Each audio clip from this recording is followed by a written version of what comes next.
Hi everyone, let's talk about team India. हम अपनी team को फ्लैट ट्रैक बिलैटरल सीरीज में डोमिनेट करते देखते हैं, लोअर रैंक साइड्स को बुली करते देखते हैं और फिर एक मैसिव पार्टी कर देते हैं। हम वन साइडेड सीरीज विंस को ऐसे सेलिब्रेट करते हैं जैसे हमने क्रिकेटिंग वर्ल्ड को परमानेंटली कॉन्कर कर लिया हो। लेकिन सच तो ये है कि ये एलीट स्पाइन चिलिंग कंपटीशन की कमी ही है जो हमें सबसे बड़ी स्टेज पर तोड़ देती है। अपनी रीसेंट असाइनमेंट्स ही देख लो तो हम टूर्स होस्ट करते हैं, प्रिस्टीन बैटिंग पैराडाइसेस रेडी कर देते हैं और मॉन्स्ट्रस माइलस्टोन्स पाइल अप करते हैं। अभी कुछ दिनों में ही हमने अफगानिस्तान को टेस्ट में इनिंग्स और 300 रन से कम्प्लीटली डिसमेंटल होते देखा और उसके बाद ओडीआईज में भी एब्सोल्यूट रन फीस देखने को मिली, जिसमें लखनऊ में 402/5 का मैसिव स्कोर भी शामिल था। हमारे इंडियन स्किपर ने 110 बॉल्स पर ग्लिस्टरिंग 154 रन मारे और विद ईशान किशन ने 79 डिलीवरीज पर 125 रन और साथ में मैसिव सिक्सेस जड़े और हम सब सीना ठोक के खड़े हो जाते हैं।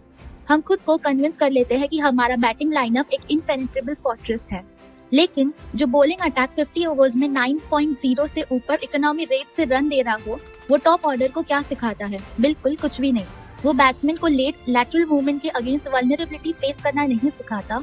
वो मिडिल ऑर्डर एंकर को बाउंड्रीज ड्राई अप होने पर टफ सिंगल्स ग्राइंड करना नहीं सिखाता। वो टेक्निकल डेफिशिएंसीज की डिफेंस को एक्सपोज नहीं करता। जब आप अपनी स्केड्यूलिंग देखें तो अपकमिंग होम सीजन में वेस्ट इंडीज, श्रीलंका और जिम्बाब्वे की विजिट्स है। ये सीरीज एडमिनिस्ट्रेटिव रेवेन्यू के लिए और यंग प्रोस्पेक्ट को इंटरनेशनल एक्सपोजर देने के लिए फैंटास्टिक है, लेकिन कोर वर्ल्ड कप स्क्वाड के लिए ये एक मैसिव सेडक्टिव का काम करती है।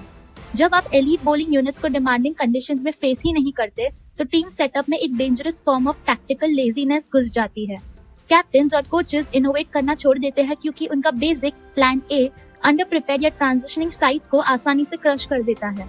लेकिन जब वही अनटेस्टेड फॉर्मूला 2027 में जोन्सबर्ग, सेंचुरियन या केप टाउन के हाई बाउंस, हाई सीम एनवायरमेंट्स में ले जाया जाता है, तब वो सीधा इम्प्लोड कर जाता है।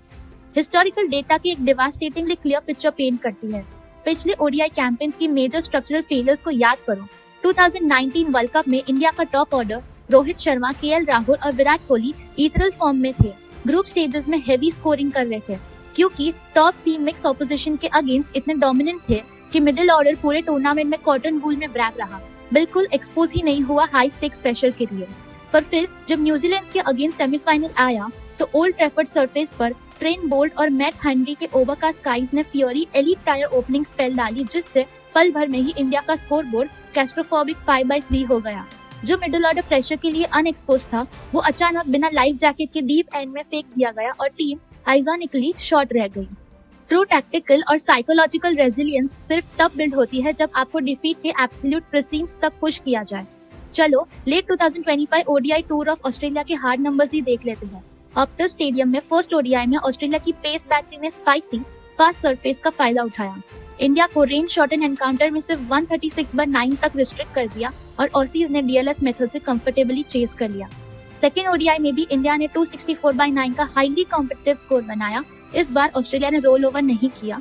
उनका middle order tooth and nail लड़ा और 22 बॉल्स बाकी रहते 2 विकेट से रेजर थिन मार्जिन पर फिनिश लाइन क्रॉस कर ली।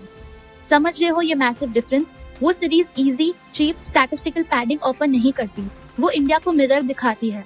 उसने कोचिंग स्टाफ को एग्जैक्टली दिखाया कि हमारे बैट्समैन जॉश हेजलवुड की रेलेंटलेस मेट्रॉनिक एक्यूरेसी के अगेंस्ट कैसे बिहेव करते हैं, जिन्होंने सीरीज को स्टैगरिंग इकोनॉमी रेट ऑफ 3.13 पर फिनिश किया, और कैसे हमारे स्पिनर्स ट्रू हार्ड सरफेस पर एलीट क्रॉसबैक प्लेयर्स के स्वीप शॉट्स के सामने मैनेज नहीं कर पाते। जब आप टायर 1 ओपोनेंट्स के अगेंस्ट प्लेयर परफॉर्मेंस एनालाइज करते हो तब प्रिटेंडर्स और जेन्युइन मैच विनर्स अलग होते हैं। उसी ग्रोलिंग ऑस्ट्रेलियन सीरीज में यंग फास्ट बॉलर हर्षित राणा ने अपनी वैल्यू साबित की, इंडिया की टॉप विकेट टेकर बनकर 20.83 के एवरेज के साथ। ये डेटा पॉइंट्स मैटर करते हैं। अगर आप aggressive full strength Australian side के अगेंस्ट अपने बैकयार्ड में परफॉर्म करते हो तो आपकी स्किल्स वर्ल्ड कप के लिए वैलिडेटेड हो जाती है। पर अगर आप 55 मीटर बाउंड्रीज वाले ग्राउंड पर थर्ड स्ट्रिंग बॉलिंग लाइनअप के अगेंस्ट ट्रिपल सेंचुरी भी मार देते हो तो अपने बस स्प्रेडशीट फिल की है। सब कॉन्टिनेंट में क्रिकेट को अक्सर हाइपर इंडिविजुअलिस्टिक लेंस से देखा जाता है, पर्सनल स्टैटिस्टिक के लेंस से। एक 100 को रोरिंग फैनफेयर के साथ सेलिब्रेट किया जाता है, चाहे मैच कॉन्टेक्स्ट कुछ भी हो। जब हम लोअर रैंक साइड्स के अगेंस्ट खेलते हैं, प्लेयर्स आराम से पेडिस्ट्रेशन स्ट्राइक रेट पर बैटिंग कर सकते हैं, मैसिव स्टैटिस्टिकल सेफ्टी कुशन्स बना सकते हैं और अपनी स्पोर्ट्स साइड में प्रिजर्व कर सकते हैं। लेकिन इंग्लैंड या ऑस्ट्रेलिया जैसी रूथलेस मॉडर्न ओडीआई साइड के अगेंस्ट ही टैक्टिकल सेफ्टी डिजास्टर की रेसिपी है। अगर आपका एंकर डिसिप्लिन बॉलिंग के अगेंस्ट 90 बॉल्स में भी हाफ सेंचुरी तक पहुंचता है तो वो एक्टिवली टीम के स्कोर तक पहुंचने के चांसेस को मार रहा है। टफ कॉम्पिटिशन एक ब्रूटल नेसेसरी इवैल्यूएशन फोर्स करती है। क्या ये प्लेयर बॉल निपिंग अराउंड होने पर है या कैप्टन के 3 कैचेस स्लिपिंग लगने पर हो सकता है? अगर जवाब ना हो तो उसे साउथ अफ्रीका जाने वाली प्लेन में होना ही नहीं चाहिए। हम एक क्रिटिकल क्रॉसरोड पर खड़े हैं। 2027 ODI world cup south Africa में ऐसे कंडीशंस लाएगा जो सब कॉन्टिनेंट के कंफर्टेबल लो बाउंस स्पिन फ्रेंडली एनवायरनमेंट से कम्प्लीटली एलियन होंगी। जोन्सबर्ग, सेंचुरियन और डर्बन की पिचेस एक कम्प्लीटली डिफरेंट फिजिकल और मेंटल टूल किट डिमांड करती है। India line and length seamers पर रिलाई नहीं कर सकता जो सिर्फ रन रेट कंटेन करना चाहते हो। हमें एक aggressive pace battery identify, test और सॉलिडिफाई करनी होगी जो सिस्टमैटिकली स्टीप बाउंस एक्सट्रैक्ट करे और lethal short pitch bowling strategies execute करे।